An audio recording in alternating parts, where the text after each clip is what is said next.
Halo teman-teman, di sini saya akan menjelaskan tentang materi rata-rata populasi dan rata-rata sampel. Perbedaan antara min sampel dan min populasi. Dalam statistik, rata-rata aritmatika adalah salah satu ukuran ideal kecenderungan sentral. Untuk satu set pengamatan tertentu, rata-rata aritmatika dapat dihitung dengan menambahkan semua pengamatan dan membagi nilai yang diperoleh dengan jumlah pengamatan. Ada dua jenis rata, yaitu rata sampel dan rata populasi, yang sering digunakan dalam statistik dan probabilitas. Sampel rata-rata terutama digunakan untuk memperkirakan rata-rata populasi ketika rata-rata populasi tidak diketahui karena mereka memiliki nilai yang diharapkan sama. Sampel min menyiratkan rata-rata sampel yang berasal dari seluruh populasi secara acak. Populasi berarti hanyalah rata-rata dari seluruh kelompok. Nah, teman-teman, di sini kita bisa lihat sendiri dari grafik perbandingan. Contoh min berarti sampel rata-rata adalah rata-rata aritmatika dari nilai sampel acak yang diambil dari populasi. Simbol X bar, perhitungan mudah, ketetapan rendah, simpangan baku ketika dihitung menggunakan min sampel dilambangkan dengan S. Sedangkan populasi berarti populasi rata-rata mewakili rata-rata aktual seluruh populasi dengan simbol U, istilah Yunani mu.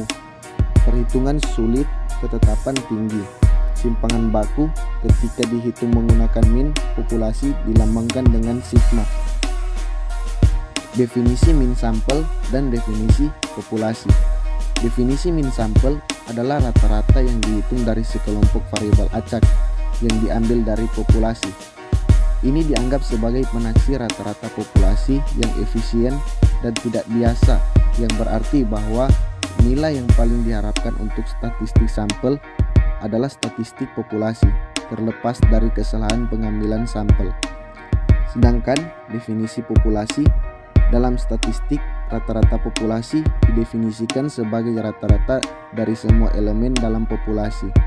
Ini adalah rata-rata karakteristik kelompok, di mana kelompok mengacu pada unsur-unsur populasi seperti barang ataupun orang, dan karakteristik adalah barang yang diminati. Karena populasi sangat besar dan tidak diketahui, min populasi tidak diketahui konstan. Perbedaan kunci antara min sampel dan min populasi. Perbedaan signifikan antara rata-rata sampel dan rata-rata populasi dijelaskan secara rinci dalam poin-poin berikut. Yang pertama, min aritmatika dari nilai sampel acak yang diambil dari populasi disebut sampel min. Rata-rata aritmatika dari seluruh populasi disebut min populasi. Dan yang kedua, sampel diwakili oleh X bar. Di sisi lain, rata-rata populasi dibeli sebagai U atau istilah Yunani mu. Dan yang ketiga, sementara perhitungan rata-rata sampel mudah karena daftar elemen yang disediakan hanya sedikit yang memakan waktu sangat sedikit. Berbeda dengan populasi, berarti di mana perhitungan sulit karena ada banyak elemen dalam populasi yang membutuhkan banyak waktu. Dan yang keempat itu akurasi. Akurasi rata-rata populasi relatif lebih tinggi daripada rata-rata sampel. Keakuratan sampel rata-rata dapat ditingkatkan dengan meningkatkan jumlah pengamatan. Dan yang kelima, elemen-elemen populasi diwakili oleh N besar dalam min populasi. Sebaliknya, N kecil dalam min sampel mewakili ukuran sampel. Dan yang keenam, ketika standar deviasi dihitung dengan menggunakan min sampel, itu dilambangkan dengan huruf S. Sebaliknya, ketika min populasi digunakan dalam perhitungan standar deviasi, itu diwakili oleh sigma. Rata-rata sampel. Simbol rata-rata sampel atau sampel min adalah X bar, dan sampel min adalah nilai rata-rata yang ditemukan dalam sampel. Sampel hanyalah sebagian kecil dari keseluruhan. Misalnya, jika Anda bekerja di pemungutan suara dan ingin tahu berapa banyak orang membayar makanan setahun, Anda tidak akan ingin melakukan jajak pendapat kepada lebih dari 300 juta orang. Sebaliknya, Anda mengambil sebagian kecil dari 300 juta atau mungkin 1000 orang. Fraksi itu disebut sampel. Min adalah kata lain untuk average.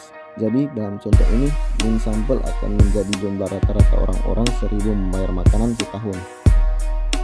Maksud sampel berguna karena memungkinkan Anda untuk memperkirakan apa yang dilakukan seluruh populasi tanpa mensurvei semua orang.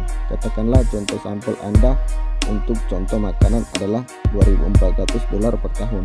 Kemungkinannya Anda akan mendapatkan angka yang sangat mirip jika Anda mensurvei semua 300 juta orang. Jadi, min sampel adalah cara menghemat banyak waktu dan uang. Nah, di sini teman-teman ada rumus sampel min, di mana X bar sama dengan sigma XI per N. X bar hanya singkatan dari min sampel, sigma berarti tambah, XI semua nilai X, N berarti jumlah item dalam sampel. Jika itu terlihat rumit, itu lebih sederhana dari apa yang Anda pikirkan. Ingat rumus untuk menemukan rata-rata dalam matematika dasar. Ini adalah hal yang persis sama, hanya notasinya yang berbeda, yaitu simbol. Sekarang ini hanya masalah memasukkan angka yang Anda berikan dalam memecahkan menggunakan aritmatika, atau tidak ada aljabar yang diperlukan. Pada dasarnya Anda dapat memasukkan ini ke kalkulator. Cara menemukan sampel min. Menemukan min sampel tidak berbeda dengan menemukan rata-rata satu set angka. Dalam statistik, Anda akan menemukan notasi yang sedikit berbeda dari yang biasa Anda gunakan, tetapi perhitungannya persis sama. Rumus untuk menemukan min sampel, teman-teman bisa lihat di sini. X bar sama dengan sigma XI per N. Semua rumus itu katakanlah adalah menambahkan semua angka dalam kumpulan data Anda, atau sigma berarti tambah dan XI berarti semua angka dalam kumpulan data. Namun jika Anda menemukan sampel tersebut, Anda mungkin akan menemukan statistik deskriptif lainnya, seperti varian sampel atau rentang interkuartil, sehingga Anda mungkin ingin mempertimbangkan untuk menemukan contoh sampel di Excel atau teknologi lainnya. Mengapa? Meskipun perhitungan untuk min cukup sederhana, jika Anda menggunakan Excel, maka Anda hanya perlu memasukkan angka satu kali. Setelah itu, Anda dapat menggunakan angka untuk menemukan statistik apapun, bukan hanya min sampel. Nah, di sini ada contoh soal, temukan min sampel untuk kumpulan angka berikut. Bisa teman-teman lihat sendiri angka tersebut.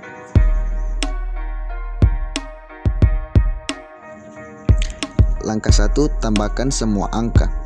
Dalam angka-angka tersebut kita tambahkan dan hasilnya 3744. Langkah 2, hitunglah jumlah item dalam kumpulan data Anda. Dalam kumpulan data khusus ini ada 26 item. Dan langkah 3, bagilah nomor yang Anda temukan di langkah 1 dengan nomor yang Anda temukan di langkah 2. Jadi 3744 dibagi 26 sama dengan 144. Langkah 4, jika Anda harus menunjukkan uji coba, cukup tempatkan dua angka ke dalam rumus. Langkah 1 memberi Anda simbol S dan langkah 2 memberi Anda simbol N, di mana X sama dengan XI dibagi N sama dengan 3744 dibagi 26 dan hasilnya 144. Rata-rata populasi. Apa sih yang dimaksud dengan rata-rata populasi? Dalam statistik, rata-rata populasi didefinisikan sebagai rata-rata dari semua elemen dalam populasi.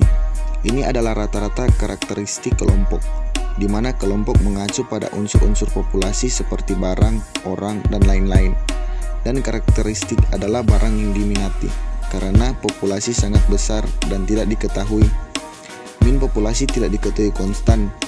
Dengan bantuan rumus berikut, rata-rata populasi dapat dihitung. Teman-teman bisa lihat sendiri di sini, mu sama dengan sigma X per N, di mana mu nilai tengah atau rata-rata populasi, dan N jumlah elemen populasi, dan sigma menunjukkan operasi penjumlahan, sedangkan sigma X penjumlahan dari nilai X di dalam populasi. Jenis-jenis populasi. Populasi dapat dibedakan sebagai berikut, yaitu populasi terbatas dan populasi terhingga. Populasi terbatas atau populasi terhingga adalah populasi yang memiliki batas kuantitatif secara jelas karena memiliki karakteristik yang terbatas. Misalnya, 5 juta orang guru SMA pada tahun 1985 dengan karakteristik masa kerja 2 tahun, lulusan program strata 1. dan populasi tak terbatas atau populasi tak terhingga. Populasi tak terbatas atau populasi tak terhingga adalah populasi yang tidak dapat ditemukan batas-batasannya, sehingga tidak dapat dinyatakan dalam bentuk jumlah secara kuantitatif. Misalnya guru di Indonesia, yang berarti harus dihitung jumlahnya sejak guru pertama ada sampai sekarang dan yang akan datang. Dalam keadaan seperti itu, jumlahnya tidak dapat dihitung, hanya dapat digambarkan suatu jumlah objek secara kualitas dengan karakteristik yang bersifat umum, yaitu orang-orang dahulu, sekarang, dan yang akan menjadi guru. Populasi ini disebut juga parameter. Penaksiran rata-rata populasi menghitung peluang didapatkannya suatu sampel acak yang memiliki rata-rata X bar. Apabila sampel tersebut diambil dari suatu populasi yang memiliki rata-rata mu dan simpangan baku sigma. Sekarang, bagaimana cara melakukan penaksiran atau estimasi terhadap rata-rata populasi mu apabila diketahui sampel yang kita ambil dari populasi tersebut memiliki rata-rata X dan simpangan baku S? Perhatikan suatu contoh kasus berikut. Contoh 1. Seorang peneliti di bidang pertumbuhan balita tertarik untuk mengetahui berapa rata-rata berat bayi yang baru lahir di suatu daerah. Untuk itu, ia melakukan sampling terhadap berat 9 orang bayi di daerah itu. Dan ternyata rata-rata berat 9 orang bayi tersebut adalah 3,7 kg dengan simpangan baku 0,2 kg. Apabila rata-rata berat bayi di daerah tersebut berdistribusi normal, berapakah rata-rata berat bayi di daerah tersebut? Nah, di sini teman-teman terdapat 3 buah rumus yang dapat digunakan tergantung dari situasi yang dihadapi. Kita bisa lihat sendiri di sini ada rumus 1, rumus 2, dan rumus 3. Syarat penggunaan rumus 1, sampel diambil dari populasi yang berdistribusi normal. Langkah-langkah penggunaan rumus 1, yaitu yang pertama, hitunglah A sama dengan 1 kurang Y dan A per 2, Y menyatakan derajat kepercayaan. Dan yang kedua, dengan menggunakan tabel nilai kritis distribusi student atau distribusi T, carilah nilai TA per 2V dengan V sama dengan N kurang 1 atau V menyatakan derajat kebebasan atau degree of freedom. Dan yang ketiga, substitusikan nilai-nilai X bar, S, dan N yang sudah diketahui ke dalam rumus 1, diperoleh selang kepercayaan yang diminta. Penyelesaian contoh 1. Nah, di sini teman-teman sudah diketahui bahwa X bar sama dengan 3,7 kg, S sama dengan 0,2 kg, N sama dengan 9, dan Y sama dengan 0,95. Diketahui pula populasi distribusi normal, sehingga rumus 1 boleh dipergunakan.